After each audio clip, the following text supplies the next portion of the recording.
We're with Diamil Faye at the Emerging Host Cities conference here in Dubai. Diamil, you've just finished hosting one of the conference sessions which looked at the way that new markets were increasingly coming into the bidding for major sports events. I wanted to ask you particularly about the continent of Africa. How strong is the market for hosting events, and how strong is the competition for hosting events in African countries? Well, I was funny because we're talking about emerging market today, and I really think that we are emerging market.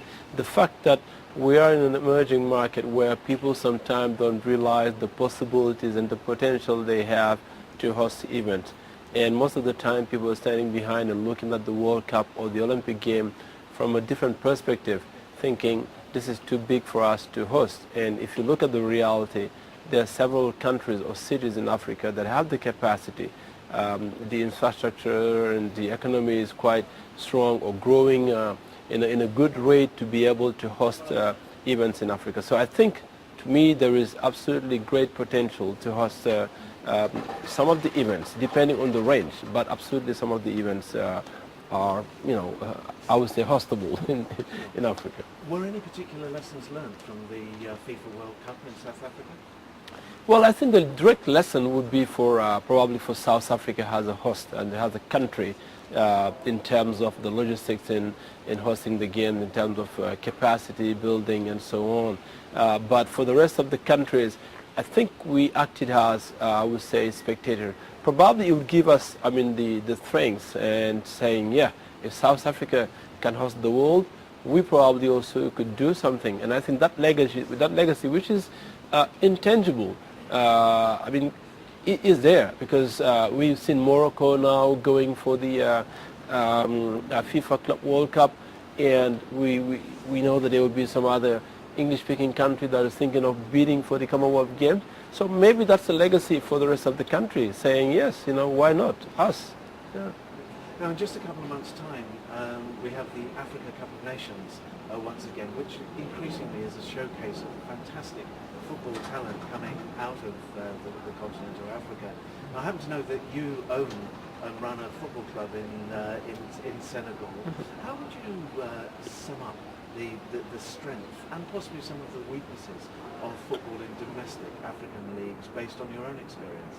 Well, the issue is when you look at England or France or most of the European countries, it took them many years, to really become real professionals.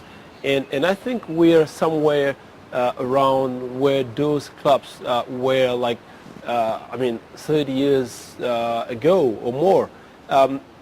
Again, and I mentioned about opportunities before. We work on opportunities every day, but we don't see them. This is the reason why I came into football, because I was seeing things that people couldn't see.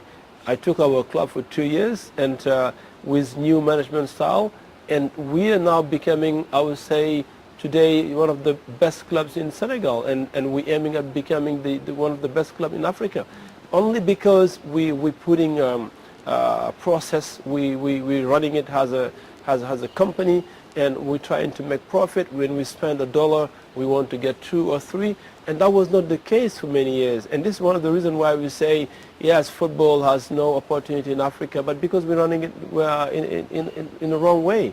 And I do believe that there is a lot of possibilities. We are in a continent where we do not have enough stadium. We need to host events to have more stadium, because the government will never give you the money just because you want to have a stadium for the community. So using the African Cup of Nations or the different sports competition would be, I would say, the starting point for our nations to use football as a development tool. You're an acknowledged entrepreneur in sport, and your experience and your talents are in demand around the world as a consultant. What would your message be for young people who look at the world of sport and think, what a great place to have a career? What bits of advice would you give to youngsters in Africa thinking about a career in sport? Well, I would tell them that there are huge opportunities. And again, it's like someone looking for gold and is standing on a platform with gold and couldn't see it. And that's exactly what's happening here. I myself, when I decided to come back to Senegal a few years ago, people told me, are you crazy? There's nothing to be done in Senegal in terms of sport. You cannot live with sports and, making a living out of it. And we've proved people wrong, as you said.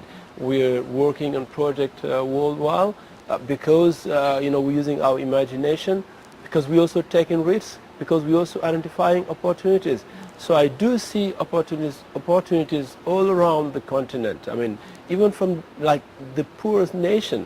If you have your dream and you want to get the means to fulfill your dream, they will come true. So I would definitely encourage, all those students, all those young people that believe in themselves to come and find a way of making a living out of sports.